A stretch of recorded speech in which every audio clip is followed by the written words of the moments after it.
Hi, I'm Michael Hall, a staff writer at Texas Monthly Magazine, and I'm thrilled to be reading you a Texas Monthly bedtime story. This is a tale of one of the great weirdos of American music, a guy who also happened to be a Texan. Like many of us, he came from somewhere else, but like all of us, he was deeply affected by the state. So sit back, put on Nancy and Lee if you feel like it, and listen to The Making of an Urbane Cowboy.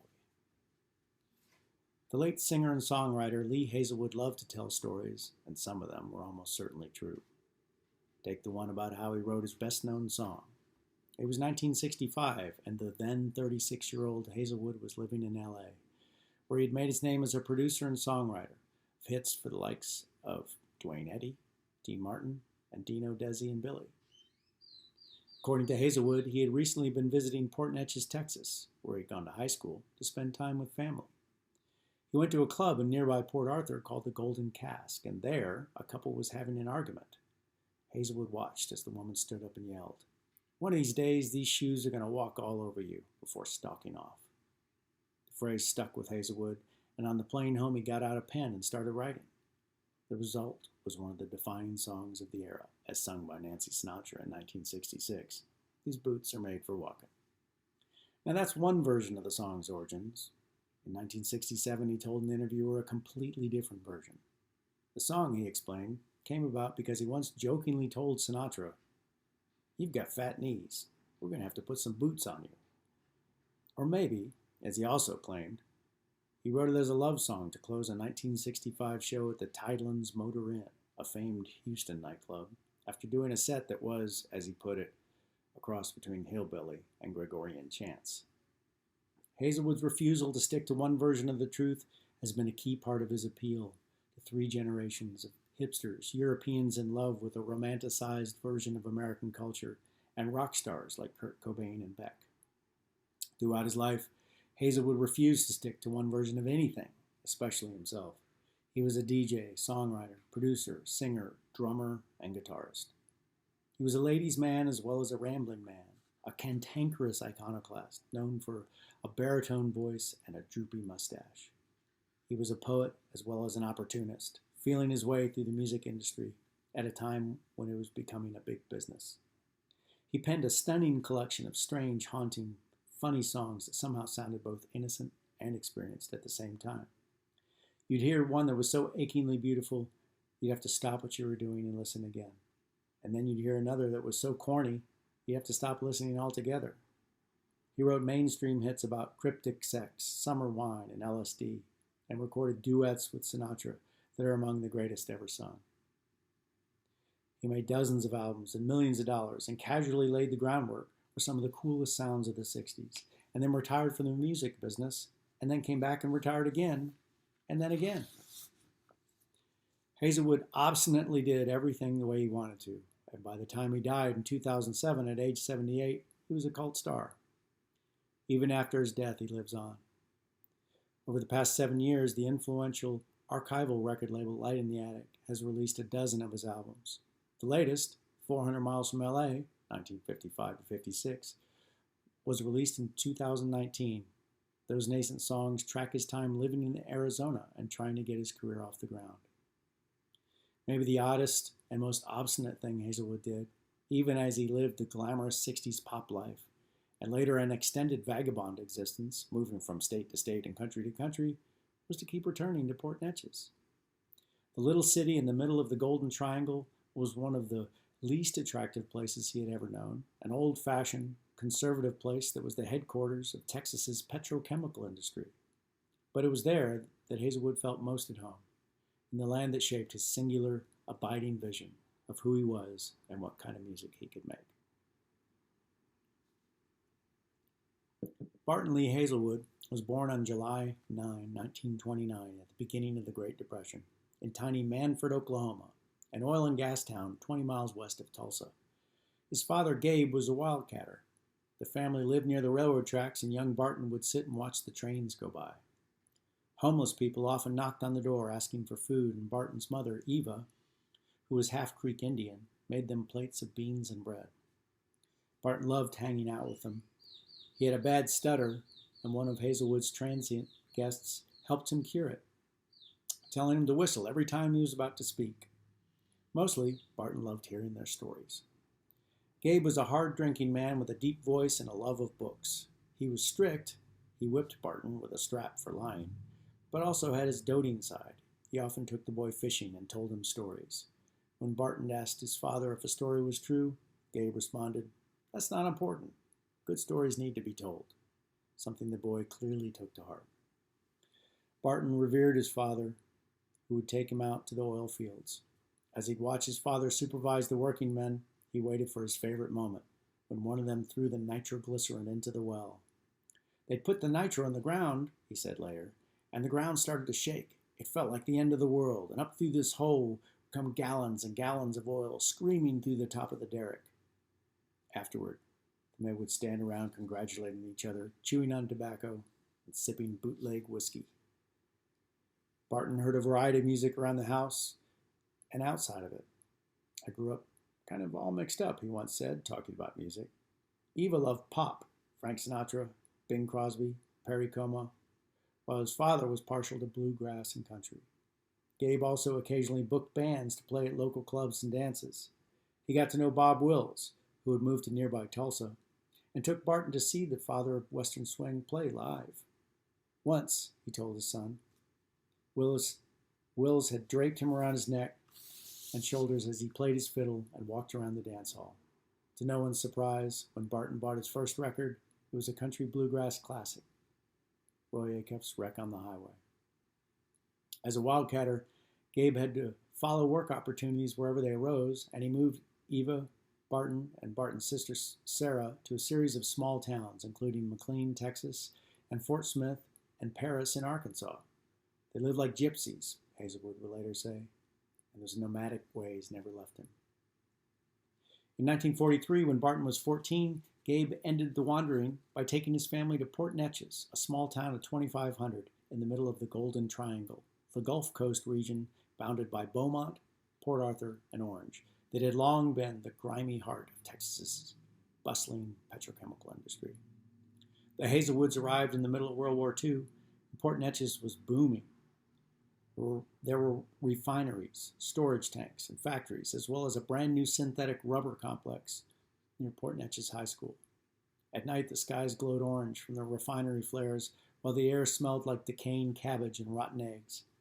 Locals had an optimistic way of coping with the stench. "Smells like money," they'd say. Gabe didn't mind any of that. He finally had a stable job, working as a pipe fitter with Jefferson Chemical Company. The Hazelwoods moved into a house on Jefferson Drive, close to the Gulf of Mexico, and less than a mile from the home where a little girl named Janis Joplin had just been born. Barton was a smart, chatty teen, though he would sometimes fall into melancholy.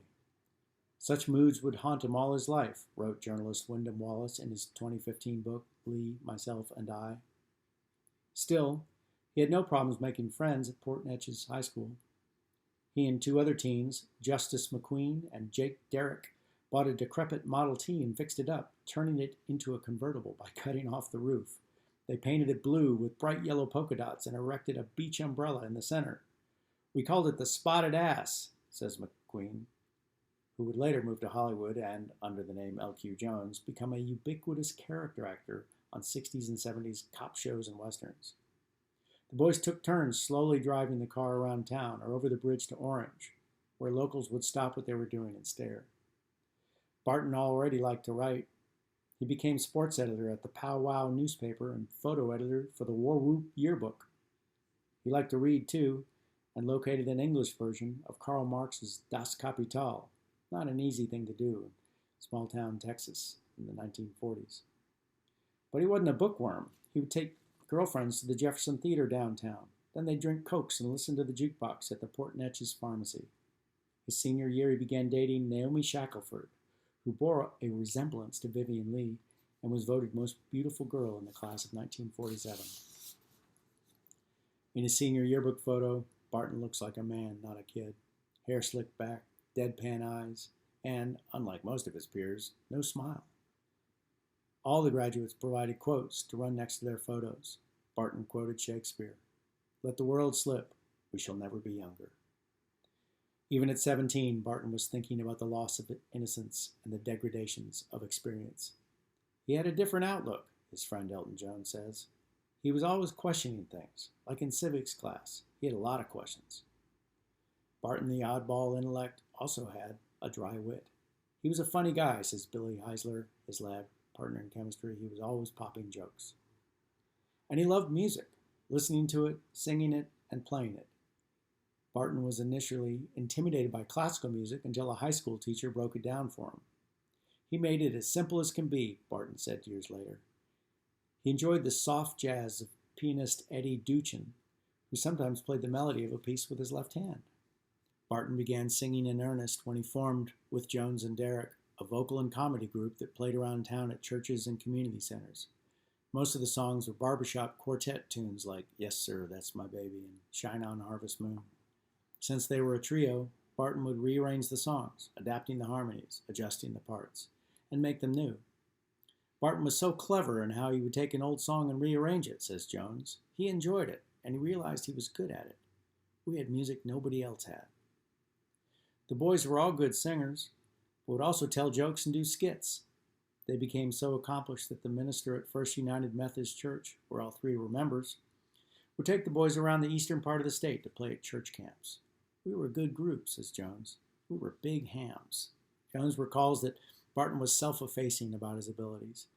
To him, it was like he'd found another pocket in his pants, and there was some talent in it, Jones says. He would make jokes about it, slough it off. He always had some excuse for what he did.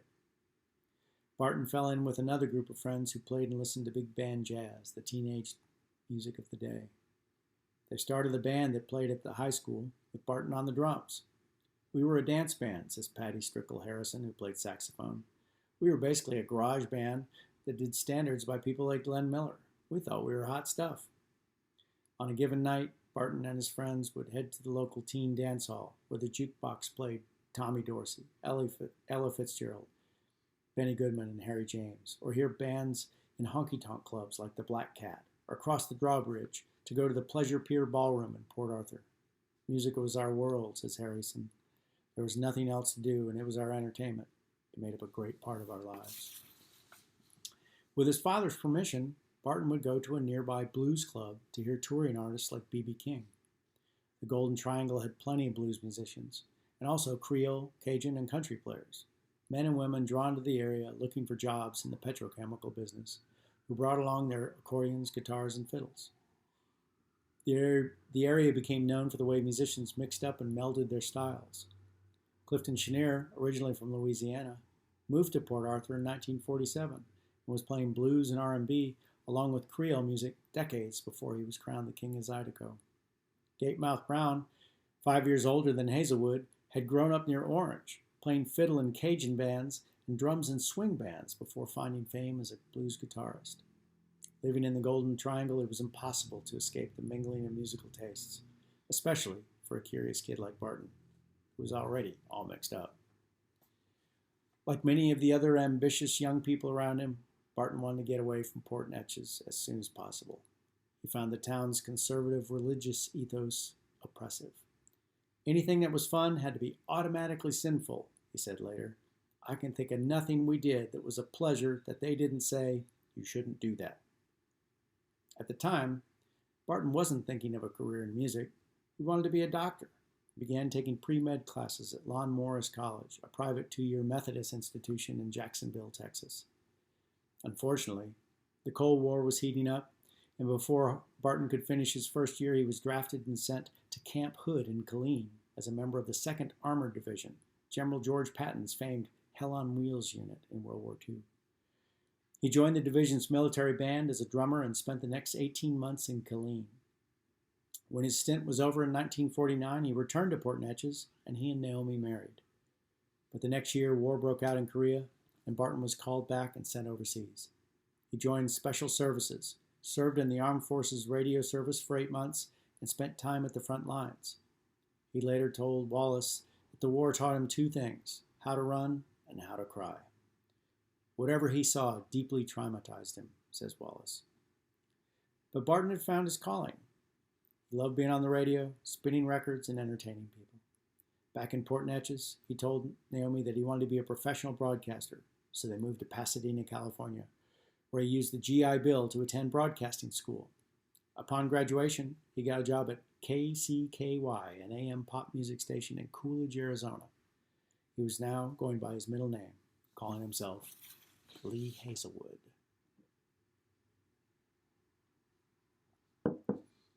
The early 50s were the beginning of a new age in radio, when people spinning records dropped their traditional anonymity and became celebrities in their own right. Rock and roll radio pioneers Alan Freed and Casey Kasem started their careers at the same time Lee did. Each had also learned to DJ in the Army, and transformed the airwaves by playing R&B records by African American artists. Lee began doing the same thing on KCKY, slipping Hank Ballard records between Como and Crosby songs. He also began creating his own on-air characters, such as Ebb X. Preston, an old country codger he imagined in the mold of 40s movie star Gabby Hayes. Like his father, Lee loved telling stories, and he would pre-record Preston's half of a conversation and then play it back on air while he responded in real time. Listeners were convinced they were hearing two people having an actual conversation. Given his love of music, it was only natural that Lee would gravitate toward a new level of storytelling, writing songs. He wrote dozens of them, setting them down on tape, just him and his guitar, with a lot of reverb, which he loved. The melodies were simple and sweet, lonesome and bluesy. He wrote the brooding Fort Worth, which he pronounced Fote Worth, the rockabilly I Guess It's Love, and a ballad called The Old Man and His Guitar, in which an old man looks back wistfully at his life. Remembering loves, sang Lee, all of 25 years old. Remembering springs, so many loves, so many springs. Many of his songs were about the characters in an odd little town called Trouble. You won't find it on any map, he said, in one of his many spoken word introductions he put on a demo tape. But you can take 3 steps in any direction, and you're there. The characters were storytellers and thieves, good and bad people, young ones and prudish old-timers. Trouble, he said, his voice soaked in lonesome reverb, like any other little town, has its share of people who are always judging young people. Their lives sounded a lot like the people in the towns Lee had grown up in. He was determined to break into the music business, and he would hop on a Greyhound bus and take tapes of his songs from Coolidge to L.A., knocking on the doors of publishers and record label presidents and trying to interest them. He was rejected time and again. He also began writing songs for local artists, and even going into the studio and producing them. After penning and producing The Fool, which became a hit for a local singer, Lee was offered a job as producer at Dot Records in LA in 1957. By then, he and Naomi had 2 toddlers, Debbie and Mark, and the family moved to California. For the next decade, the singer, storyteller, and arranger from Port Neches would have an oversized effect on American popular music. From the start, Lee had a vision for how he wanted everything to sound, spare and lonesome. He'd been working in Arizona with a teenage guitarist named Duane Eddy, and Lee traveled back to Phoenix to produce and write songs for him. Lee pushed Eddy, a country player in the mold of Chet Atkins, to play simple melodies on the lower strings, like Eddie Duchin had done on the piano. But Lee wanted Eddie's songs to have an even more melancholy-sounding reverb, so he bought a grain tank and set it outside the Phoenix studio and put a microphone in it. I had to have an echo, he later explained. Drenched in reverb, Duane Eddy now had a signature twangy sound. The result was 1958's Rebel Rouser, a monster hit, and the start of rock and roll's love affair with the electric guitar. Over the next 2 years, Eddy would have 9 more top 40 hits, all produced by Lee, inspiring everyone from the Beach Boys to George Harrison. During this time, a young producer named Phil Spector would travel from LA to Phoenix to watch how Lee got his sounds, especially the echoes. Spector, in turn, used Lee's methods in the early 60s to create his famed Wall of Sound that made stars of the Ronettes and the Righteous Brothers and influenced countless records that followed, including some of Bruce Springsteen's biggest albums. Lee also unknowingly helped release the very first country rock album. In 1966, he started a label, Lee Hazelwood Industries, which produced and released dozens of singles and albums, including one by a proto-country rock group called the International Submarine Band, whose singer and songwriter was a recent Harvard student named Graham Parsons. The album, Safe at Home, was released in early 1968. Lee called it Hippie Billy. Though by then, Parsons had already quit to join the Byrds, whose sixth album, Sweetheart of the Rodeo, released later that same year, is usually regarded as the first major label country rock album. Parsons was, arguably, still under contract with Hazelwood, who threatened to sue the Byrds. As a result, 3 of Parsons' lead vocals were stripped off the record and replaced by the singing of bandmate Roger McGuinn. Perhaps Lee's biggest impact on the music world came after his first retirement from the music industry in 1964. He said he couldn't stomach the British invasion. When he returned 2 years later and helped transform Nancy Sinatra into a major pop star with These Boots Are Made for Walking. The two would do a whole album of sublime duets in 1968, Nancy and Lee, a gothic pop masterpiece of melodramatic string arrangements and James Bond-style horns drenched in reverb. Lee was writing some of the oddest, most compelling songs of the era, odes to love and longing like Summer Wine and Sand. Some Velvet Morning went from minor key to major, and a straight beat to a waltz to tell a mythic tale of sex and doom that many have covered and no one has ever been able to decipher. I write songs with double and triple meanings, Lee would later say. He would also call them simple songs filtered through complicated thoughts. With Lee singing in a deep, gravelly drawl, countered by Sinatra's bright and knowing alto, the two captured the darkness and light of the era. He had the deepest voice I'd ever heard in my life, noted Alexandra Schulin, a singer in Honey Limited, an all-girl band he produced. I couldn't even understand him, and I'd never seen anyone with a mustache like that. He was very Texan. He was very sweet and embracing of us, his little darlings. Lee, by this point divorced from Naomi, had become the mysterious outsider cowboy, an image he enjoyed promoting. Jack Nietzsche, a Hollywood musician and arranger, used to say that the longer Lee lived in L.A., the thicker his Texas accent became. But for Lee, it wasn't just about appearances. He was returning to Texas often, going to Port Neches to visit his parents and even attend high school reunions. His old friends were surprised when he came, says Harrison, but they were also pleased that he acted like he used to, like Barton Hazelwood, not like a big star.